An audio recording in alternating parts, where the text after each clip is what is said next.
Et s'il avait fallu attendre 2 ans de pandémie mondiale pour voir la véritable renaissance du championnat de France de cross-country, eh bien c'est un peu ce qu'on pouvait se dire en arrivant sur le paddock de Cuisa qui accueillait l'ouverture du CFCC 2022.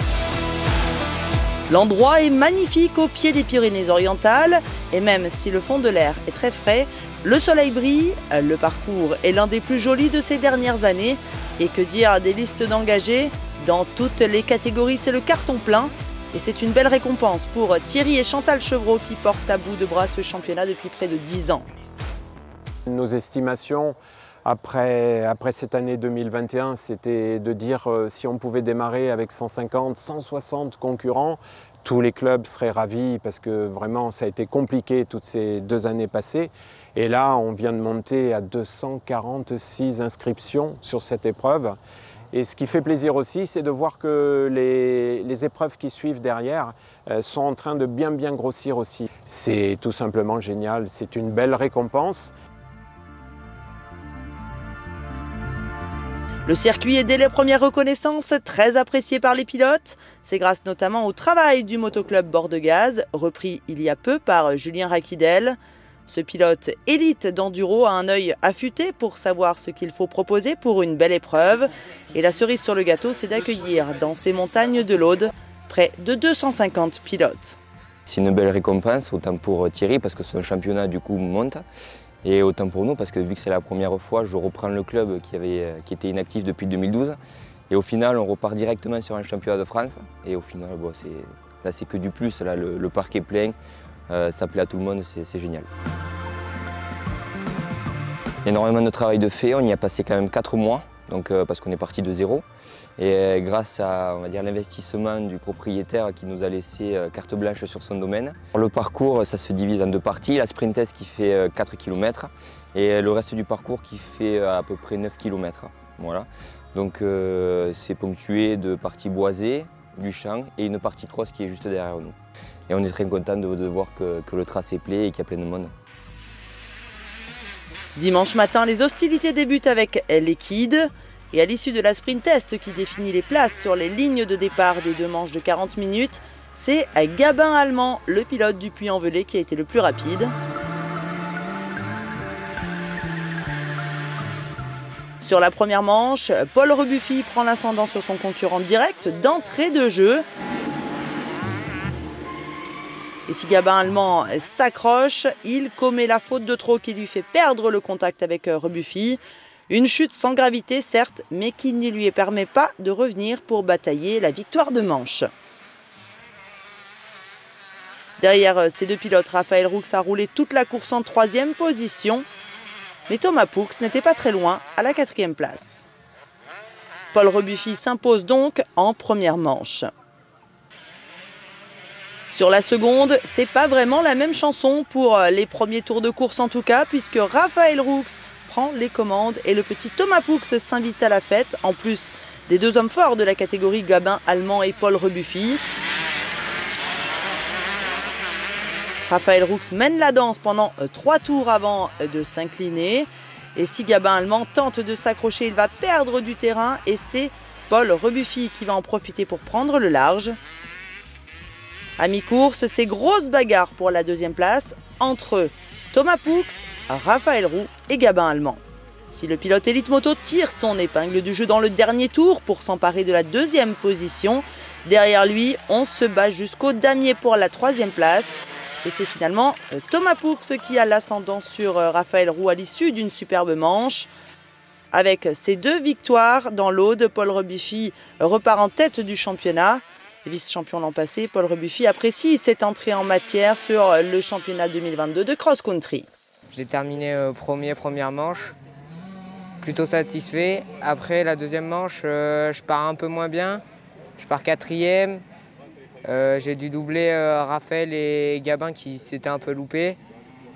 Et après, j'ai fait ma course et je suis content. Dans un très joli style de pilotage, Nina Sénégas s'impose chez les féminines. Et en moins de 13 ans, Mathéo Baudin rafle la mise.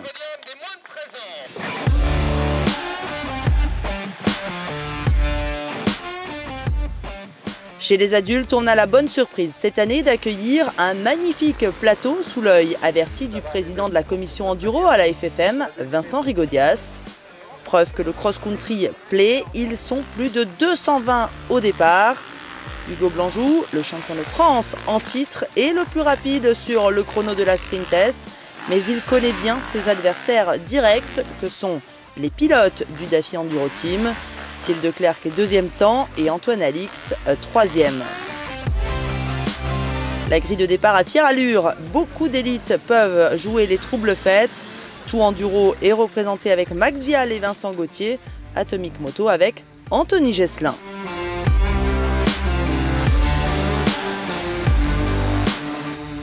Au départ, c'est à la plaque rouge, numéro 8 qui s'élance en tête. Blanjou est juste derrière. On aperçoit le maillot jaune et noir Atomic Moto d'Anthony Gesselin à la 3e position et le petit jeune David Guillemot 4e. Suivent Baratange, Pichot et Gauthier. De Clercq qui a eu du mal à démarrer est 8e. Antoine Alix prend les commandes de la course et tient la dragée haute à Hugo Blanjou qui n'apprécie guère être malmené par le pilote Daffy et il part à la faute. Anthony Gesselin, alors 3e, en profite pour passer Blanjou, mais ça ne va pas durer bien longtemps. L'erreur de Blanjou permet à Alix de se donner un peu d'air, mais très affûté en ce début de saison et fort de son expérience. Le pilote Elite Moto ne va pas tarder à recoller son adversaire le plus féroce pour ne plus jamais le quitter jusqu'au moment de ravitailler à 1h30 de course. Derrière eux, aux 3 et 4e places, Gesselin est talonné de près par Thiel de Clercq qui ne va pas tarder à prendre l'ascendant sur le pilote Atomic Moto pour s'emparer de la 3e place. Un peu distancé et seul, Vincent Gauthier pointe 5e à 30 minutes de course. Il précède Florian Baratange en tête du junior, puis le trio Kevin Panis et Alex Pichot, leader et 2e des nationaux, puis Max Vial, 8e du provisoire.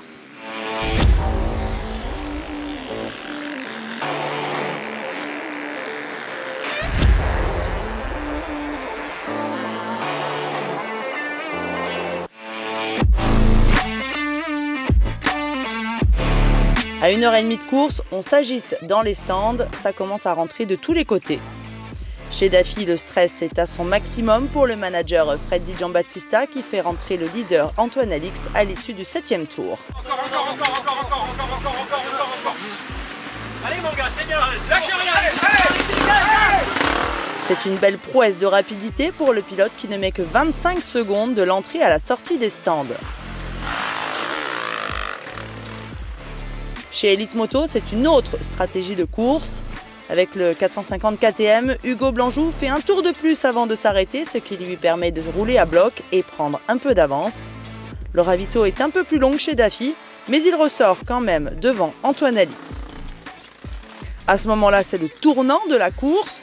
Hugo Blanjou effectue son 2e passage obligatoire dans les stands très rapidement et continue d'accroître son avance sur le jeune de chez Daffy, qui ne peut rien faire pour le contrer. La dernière heure marque la supériorité du pilote Elite Moto qui enfonce le clou. Derrière lui, Antoine Alix pêche physiquement tandis que Thiel de Clercq, 3e, se rapproche de son coéquipier, mais le classement restera figé.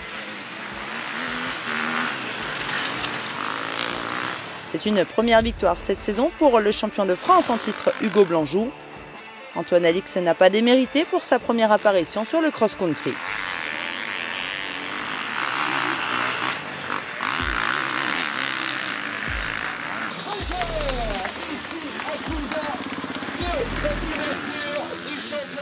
Il y a eu une belle bagarre dès le début. Il y a eu, au départ, je crois qu'il est parti premier, Antoine est sorti premier, je suis sorti 2e. Et donc on s'est accrochés tous les deux, tout le long, et après on a fait 2 tours seuls. Puis à partir du 3e tour, on a commencé à remonter sur les autres, donc là c'était vraiment la guerre pour se faufiler. Donc j'ai pu en profiter aussi. Je me suis un peu agacé à deux reprises, je tombe 2 fois bêtement. Voilà, en essayant de le passer, bon voilà, c'est comme ça. Et puis finalement, j'ai réussi par le jeu des ravitaillements à passer devant. Et puis après, j'ai pu me poser et puis voilà, et puis creuser l'écart. L'expérience. Ouais, honnêtement, c'était plus simple. C'était plus simple. Après, une fois que j'arrivais à me poser, ça déroulait vraiment comme il fallait, quoi. Donc, ça fait du bien. C'est une bonne rentrée. Je suis resté 6 tours devant. Ouais, 6 tours. Là, Hugo, il a repris la tête au moment où je passe dans les ravitaillements. Il ressort des ravitaillements, je pars derrière lui. Et après, une petite erreur de ma part, j'ai perdu le contact et après, j'ai jamais pu revenir sur Hugo. Bon, il a l'expérience aussi. Hein. C'est ça, ouais, pas mal d'expérience et il a un bon niveau quand même, faut le dire. Chez les nationaux, Kevin Panis s'impose au scratch à l'issue d'une course solide, même si le pilote Subramoto a tapé très fort dans le dernier tour, ce qui lui vaudra une opération de la malléole dès ce lundi. Anthony Aubéry est deuxième national à la 11e place du scratch. Et Alex Pichot complète ce podium des plaques vertes à la 14e place, toutes catégories confondues. Les féminines étaient très bien représentées puisqu'on en comptait 9 au départ de la course. Morissette Brisbard a survolé la compétition des chronos à l'arrivée des 2 heures de course. Elle devance Lorna Lafont sur la Sherco et Julie Knockert qui boucle à moins d'1 minute de la seconde place. En junior, victoire signée Thomas Zoldos, le champion de France en titre, devant Florian Baratange et Toé Fugier. En vétéran, c'est l'ancien élite Jérôme Tesch qui l'emporte devant Florian Vessade et Johan Rosselet. Merci à tous d'avoir été si nombreux à rejoindre la première manche du championnat de France cross-country.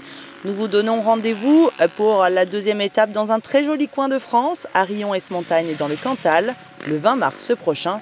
D'ici là, portez-vous bien. Bye bye.